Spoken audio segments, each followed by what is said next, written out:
Hey, good morning, everyone. Corn's pulling back here with wheat leading the way lower. Expecting good planting weather showing up for in the west, and safrinha corn in Brazil, and first notice day in May contracts right around the corner. Argentina's harvest looks great too. Cargill's even saying Brazil's grain business could boom with this kind of weather now. COT data showed funds trimmed about 10% of their long corn position. And, you got to watch that open interest too on Friday. Also, big drop there ahead of May expiration first notice day is coming up. So get out of your long positions by, close of business tomorrow at least. Also, heads up, daily corn limits expanded to 35 cents starting May 1st.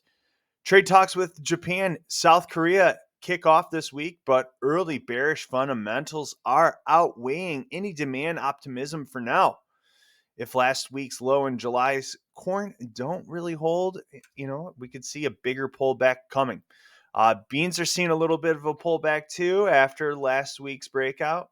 China talking tough, saying they can live without U.S. farm goods. And that's taking some wind out of the sails in those bean markets. But it's kind of interesting. Argentina's harvest is rolling around, and heavy U.S. rains could slow planting in the east, but the west still moving along just nicely right now. Even with today's dip, last week's breakout in beans and bean oil could help buyers' interest on pullbacks. And for wheat, still the weakest of the bunch. The Southern Plains rains have wiped out a lot of the drought worries, and markets are expecting better HRW crop conditions today.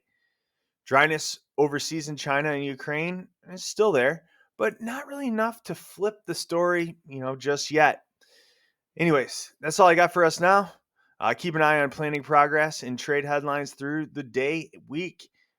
Catch you on the next one tomorrow.